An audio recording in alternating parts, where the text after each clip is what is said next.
The views expressed in this interview are those of the individuals and do not reflect the official policy or position of the U.S. government, the Department of Defense, the U.S. Navy, or the Naval Postgraduate School. Welcome to the Trident Room, brewer of stout conversation, unfiltered and on tap. On today's episode, Trident Room host Luke Goorsky sits down with Jeff Kline and Lyla Englehorn. Yeah, and I kind of just wanted to drill down one term you mentioned. Is, this is all open source stuff. This is all things that you all, at least from what the side that I've been on so far, is all open access for the most part. Do you guys have a classified side of this as well? Yes, in fact, I needed. We'll set that right. We do everything from TSSCI to secret to unclassed. So if you take a look at the website for the Warfare Innovation Continuum website, Warfare Workshop, you'll see that a couple of the reports you can't download them. You have to request them. Most of those are controlled distribution. And then many times the thesis work and prototyping that falls out of these go to the classified side. Mm-hmm. So the workshop itself, is at the mostly unclassified level? Yes. There's some controlled information, but then it feeds up into the classified. Well, we also have classified teams in the workshop. Okay. So we have one or two secret teams working at that level. Mm-hmm. To my knowledge, we've never had one at the TSSCI level. No, we have not. But we have had follow-on work at that level. But we usually have that, and so there's unclassified work going on and there's classified work going on. What we found in the past, interestingly enough, is that most of the ideas are about the same. At times, the teams working on the classified side don't broaden their horizon as much as the ones that are working in the open space.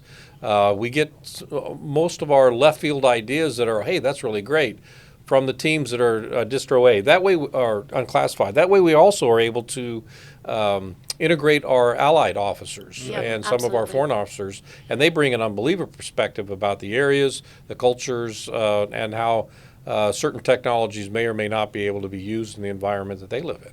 Yeah, most of these scenarios do involve a global conflict, so regional knowledge is essential, and regional input for these concept generation processes is also essential. And we've also made links with, for instance, the Royal Australian Navy started sending representatives starting in 2015 to our workshops.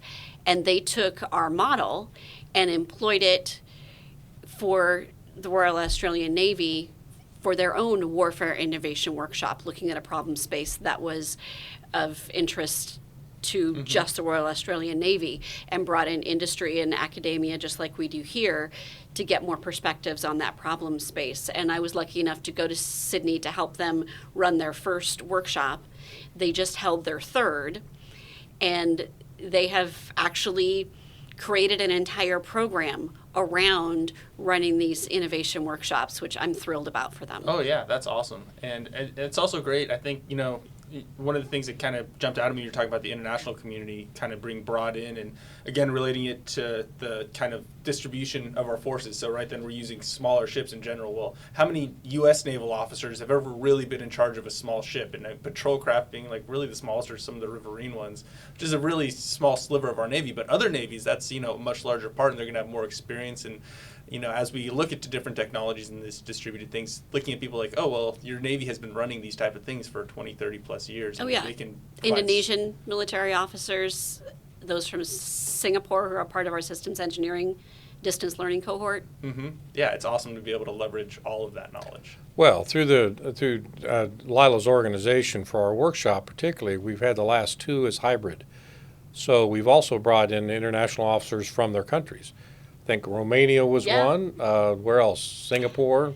Romania, Singapore, Indonesia, Greece, Israel. Mm-hmm. So we actually had international officers participating electronically that way. At the same time, we had classified teams down in the STBL. Mm-hmm. Yeah, no, that's really awesome. And I think it's great, one of the, positive effects of COVID, if you want to call it that, but the ability of everyone to be able to say, oh, let's get on a Zoom call, and everyone kind of understands how to do that. And it's really easy to get, it's already kind of ingrained in people's mind. But now that we are, moving towards a more normal world, and we can do the in-person thing as well, because all Zoom also has its own disadvantages. So the fact that you all are able to do that hybrid mission set, I think, is really valuable. Absolutely. And at the workshop, just the manual work of drawing something out on a big sheet of flip chart paper, using Sharpies and Post-its, and moving stuff around on a wall. There are digital collaboration tools that we've been experimenting with, and the learning curve is a little steep.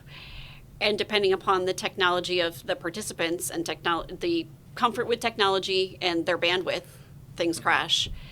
It's not the same. Right. We're getting better at it, but there is value in being together in real space, in real time, drawing an idea on a Starbucks cup. Now, we're taking the model of the Warfare Innovation Continuing Workshop and that longer year-long to 2-year-long effort. Sometimes it goes all the way to our Joint Field Experimentation program here at MPS. So that continuum involves everything from prototyping to modeling and simulation to taking it out to the field and testing it, whether it's Camp Roberts, et cetera. But the Naval Warfare Studies Institute is now using that model and starting to stand up research group task forces that are in line with both the Commandant and the CNO's larger objectives. So the Hybrid Force 2045 Warfare Innovation Continuum will morph into a research group task force. We'll use the workshop concept to kick off those task forces. So, and my point of bringing that up is the number one asset we have on these research groups are, of course, our operationally experienced students. So they'll be invited to participate not just in the workshops, but then the task groups as they continue their work. The task groups will include this year the Hybrid Force 2045, the Maritime Gray Zone, and of course we've already stood up one on Project Overmatch, which is the CNO's second priority behind the Columbia SSBN. That group is standing up now under Captain Height. So we'll have different groups standing up that students can get involved with, and almost any discipline can get involved with, because these are complex issues. They're large titles. So whether you're studying national security affairs or whether you're studying fluid dynamics and robots' arms, there's a piece that you can contribute to this larger topic. Then we turn around and feed to those efforts that are in OPNAV, those efforts in the Warfare Development Commands, those efforts in the Systems Commands, depending on what people are studying. The more varied perspectives you have on a problem space, looking at the same problem from a different lens, the richer the outcomes. And yeah, it's not even just, within the disciplines within MPS, but also, the professional backgrounds of the people here. I mean, you take me, an intel guy in national security affairs, compared to maybe a surface warfare officer or an Army infantry officer in national security affairs, despite our shared national security background, will have come at it with kind of a different view. And I'm sure that's the same in the engineering department or anything else. Oh, absolutely. And a lot of times I hear from students, I don't think I'm technically savvy enough to participate in your activities. Like, absolutely not. You're a technical writer. Come in and just look at the problem space from your perspective. All human beings are having ideas at all times. You store it in the back of your head. There was a nanoscientist who came into her lab and as a postdoc, and it was a complete disaster. It's like, okay, so how do I continue my work in this complete disaster space? And she immediately thought of Shrinky Dinks, that toy that you used to play with, and you put the plastic in the oven and it shrinks. How could she use that process to continue her work when her lab wasn't ready? And now she has a multi-million-dollar startup company around that idea. So you're having ideas at all times, regardless of your technical background or not.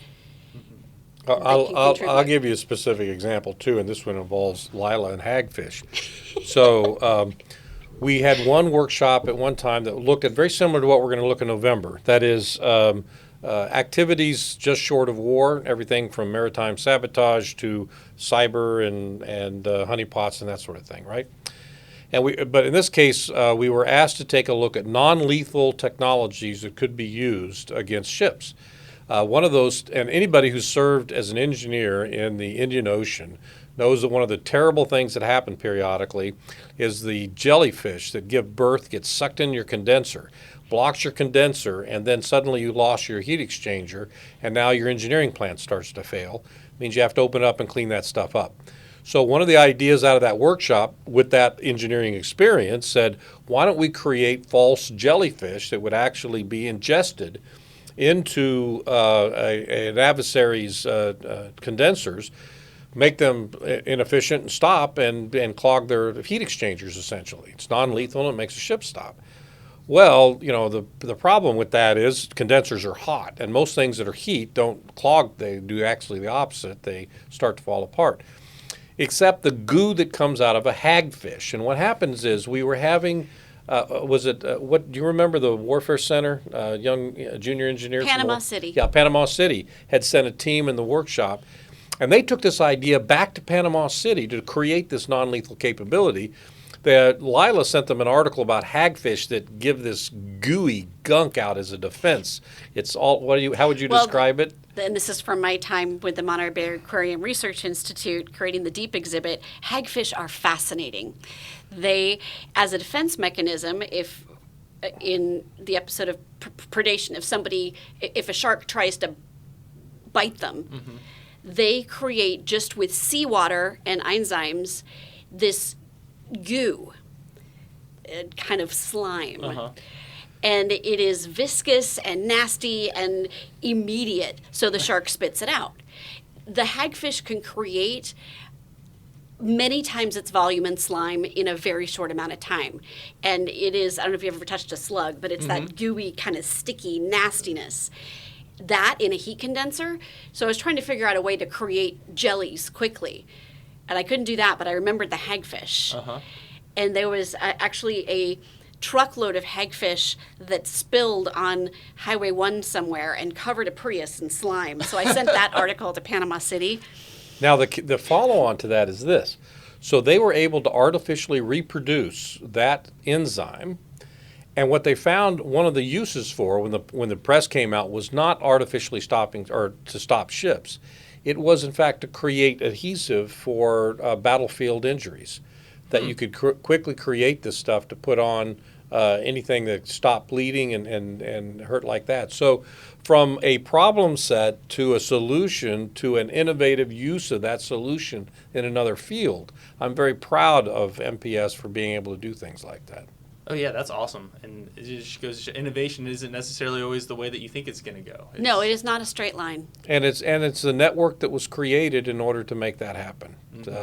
Just one small story. I've got all kinds of them to bore you like that one, but that is probably the most interesting one out of left field, for crying out loud. Research the hagfish. Yeah, that's Love right. the hagfish. There we go. So I just want to kind of hone in on a couple of terms that we used when we were talking about particularly this year. So one, hybrid force 2045, the hybrid piece of that. What was your reasoning? Can you first, I guess, describe? It's something I feel like gets thrown out: hybrid war, hybrid force, hybrid this, that, and the other. What? How are you guys defining that? For this? Well, it's first, I'm glad people are struggling with it because I wanted an open aperture. I wanted exactly that question asked. I wanted you not to be limited in what you propose to be part of the hybrid force. So hybrid force is everything from manned and unmanned, multi-domain, spectrum of conflict, so that our hybrid force might have capabilities that are specifically designed in it for the competitive phase, intermediate force capabilities that we wouldn't use in warfare, but we might use in the competitive phase to keep us from getting to warfare. So I meant hybrid to mean a lot of things. Hybrid physically, hybrid across domains, and hybrid across operations and concepts. And then gray zone for this upcoming thing. Can you just to kind of define or expand on that for our listeners? Yeah, for gray zone is very similar. So gray zone activities is normally those sort of activities short of war they don't always have to be kinetic. They could be non-kinetic. But those activities which actually shape the political environment, either applying risk to an adversary's plans or in some way enhances Allied cooperation, but essentially counters the potential adversaries or China's or Russia's designs to shape the international community outside of what we currently have now. Okay. In our last the workshop in September, generally I start the workshop with what I call the discovery phase. Mm-hmm. That's where you explore the problem space, and that discovery in a traditional design thinking process is quite extensive, and the design team would do a site visit, they'd watch people work in the space, they'd do their own research. We don't have that kind of time. So in a design sprint, I truncate it, I select with Jeff's input topics of interest that we think participants need to be familiar with quickly. Mm-hmm. And I have design them in a discovery panel format. So I have subject matter experts give a spotlight talk and reference some material that I posted for participants in advance to review. And I had a discovery panel this time on global geopolitics, because that's essential in exploring a hybrid force with everything that it could mean. And allied and regional participation, understanding regional issues, and how that impacts your force design and ConOps and concepts of operations. Jim Wirtz was actually one of our panelists on that. Oh, awesome. Yeah, and he's great. I had him in Introduction to International Relations Theory, and he's a really great professor, really engaging. So I'm sure they loved him at the continuum. Yeah, and so making sure we understand foreign policy as well as the cool tech widgets. Mm-hmm. Your question's a good one, though. That there is not a discipline here on campus or a service that should not be in some way interested in the gray zone activities. If they're medical service, they should be concerned with it. If they're studying cyber or computer science, they should be concerned with it. You, obviously, as an NSA student, should be concerned with it. So that is probably the most inclusive task force that we'll probably have as far as different proposals that might come out of what we can do and what we should develop. I mean, let's face it, right now our Navy is designed for war. It's used frequently as battle group centric war. Mm-hmm. It's used frequently for humanitarian, which is good, but it's not designed to maximize for that by any stretch of imagination. It just has helicopters and flat decks, and so we can use it for humanitarian type activities. But should we incorporate force design throughout the competitive spectrum as gray zone activities, not war, not necessarily peace, that are independent of warfighting in order to specifically shape that domain? And here or shape the geopolitical environment. And here you're talking, as I said, everything from social media to ramming other ships. Mm-hmm. Yeah, and I think, again, we'll relate it back to classwork, but one of the paper that I'm writing for my classes now is basically looking at effective ways to create deterrence in the Indo-Pacific. So, that includes all kinds of things from how quickly do you need to be able to deploy those battle groups to, well, do we need to deploy battle groups, or can we, do a targeted social media campaign somewhere that has an effect down the line, or do we need to bring in allies in the region? It just is a really interesting topic that, as you said, touches so many different things and so many different aspects. Oh, absolutely. You should sign up for the November workshop. You should. Yeah, Registration's open. It's on the Naval Warfare Studies Institute homepage. There's a registration link. Click it. So in the design process, we start with that discovery phase. I fire hose people with what I think they need to know about. You can clearly do your own research in the problem space, given the design challenge. Teams then decide within that giant dark football field of a problem space what their entry point is, based on what they understand about the problem space, what they've researched, their data points, and those are one piece of data per post-it. Put it up on a wall, figure out how it falls into topic bins, what's standing out for you as a team. You then define your problem. Mm-hmm. And that is up to the team. Sometimes there's a lot of similarities between problem statements. Sometimes there's not. And it's just up to the team. Once they frame the problem, because we give them a design challenge, not a problem. Once they frame their problem, they then go about solving it in 2 ideation phases. First is divergent. Everything goes up on the board. No idea is a bad one. Encourage wild ideas because that leads to the next one. Stand on the edge of the box of what's possible to see what's just outside, the adjacent possible. From there, the team will then scope down and converge on an idea or a set of ideas that they want to put together, like a Starbucks menu, of what they want to develop. They'll then prototype that, and initial prototype in a workshop is just a drawing, a pitch, a really rough OV1 that they can talk to up on a slide. And their first test of that prototype is their presentation. They sometimes have an opportunity to present a quick look report to potentially Professor Kline and other experts who come around and give their initial feedback. What do you think of this idea? Well, have you considered X, Y, or Z? And then they'll incorporate that feedback. And then they get to prototype again and test by presenting their idea to the entire workshop participant group. And then the workshop's over. Then I write a report that summarizes all their concepts, and we put that out to the greater community. How far and wide does that go? Oh, it goes to the Navy Warfare Development Command, Marine Corps Warfighting Lab, goes to offices in OpNav. It's socialized in many places, including our own researchers here on campus, so that they can see potential areas for applications for their research. And those are seeds of new ideas. Yeah.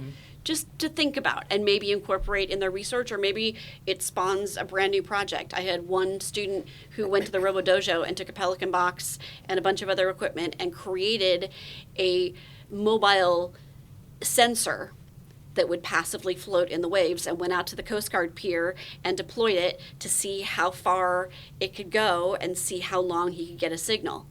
That was a prototype and test, field experimentation of an idea he came up with during the workshop. He then had to employ Coast Guard help to go get it.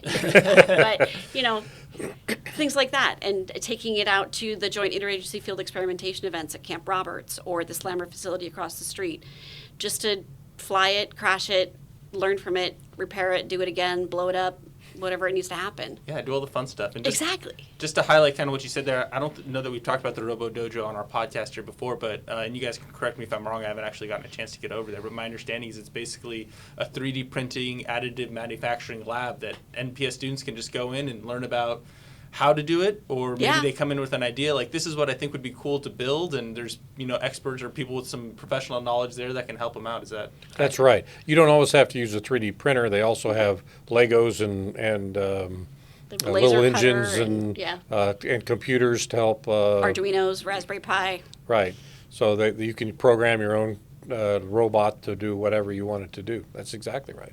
And RoboDojo also offers classes. You can come in for an hour and learn about a new technology or a new tool that you might use to create some of this stuff. It's a makerspace. It is what the students make of it. Kristen Solis runs it through Defense Analysis. It is Route 125. Stop by whenever. They have open lab hours. Are you both in the Operations Research Department, or just you, Captain Kline? I'm in the Operations Research Department. I think your appointment is Information Sciences? Yes, I'm in the Information Sciences Department. So then I guess maybe a little bit specifically to the OR curriculum, when you were talking about some of the classes you're having before, naval tactics analysis and those types of things. As an NSA student, I was like, ooh, naval tactics, I'm a naval officer, I should learn about that. But there always seems to be Yes, you should. There kind of seems to be... I'm an Intel guy with no math background and a history degree. How scary is that class for me? Well, let's take the Joint Campaign Analysis class, for example.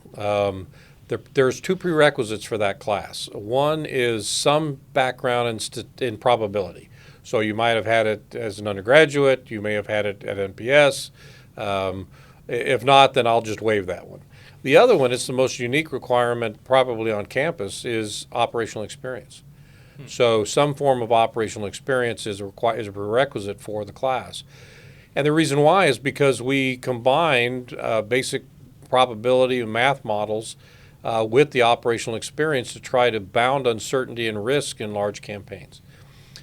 Now, the Navy Tactical Analysis class is actually not offered to operations research students. It is. They can take it as an elective anytime they want, but they only get one elective, so they don't get that chance usually.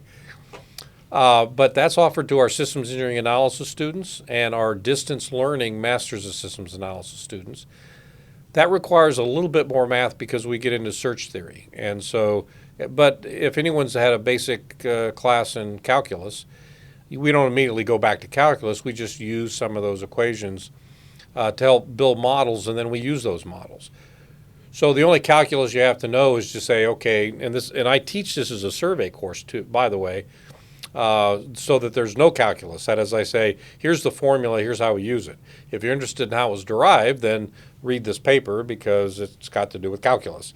But the formulas themselves, usually officers can use them and apply them immediately at sea, which is, for all our officers, Navy officers out there anywhere, I enjoin you to take a look at Naval Operations Analysis. It's a third edition. It's fairly old, but it uses basic mathematics to quantify risk in a lot of areas. I've offered this survey course, the 2-week survey course, to both the Indian Navy, which has used it, the Indonesian Navy, which has used it, the Australian Navy, which has used it. But on campus, the resident courses, we just haven't had a chance to yet, mainly because you all are busy. And that's very true. Yeah.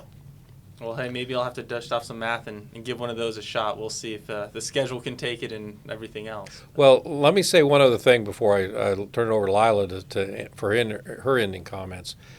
I would love to see you get this podcast out to the squadrons and the waterfront. And the reason why is I want to invite all those junior grades out there to come to MPS and help shape the future. Lyla?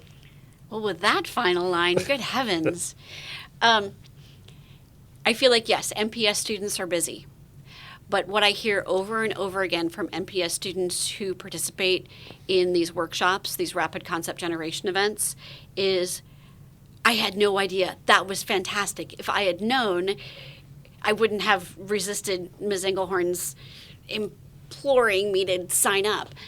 And I would have told all my friends. When do you do another one? We will be doing Warfare Innovation workshops for each one of the Naval Warfare Studies Institute task forces this year in fiscal year 22. The first one's November. Hopefully they'll do one every couple of months with opportunities for students to serve on concept generation teams. And then I will have my one workshop every September between finals and graduation when you don't have classes. Yes, it is an opportunity where you could take leave and take your family to Disneyland. However, during September, if you have school-age kids, they're in school. You can't go to Disneyland. Great, yeah, so we'll definitely make sure that this gets out, and I think there are really great things that are going on here. And we'll throw in some links down in the bottom of the page to NWSI, to the Warfare Innovation Continuum, and all that. I thank you both very much for coming on the podcast, and hopefully we'll get you on for some more in the future. Absolutely. Thank you. Bye now. Thanks for joining us in the Trident Room. For more information about today's guests and topics, please visit the show notes. The Trident Room has been brought to you by the Naval Postgraduate School Alumni Association and Foundation. For questions, comments, and suggestions, please email us at tridentroompodcasthost@nps.edu and find us online at nps.edu/Trident Room Podcast.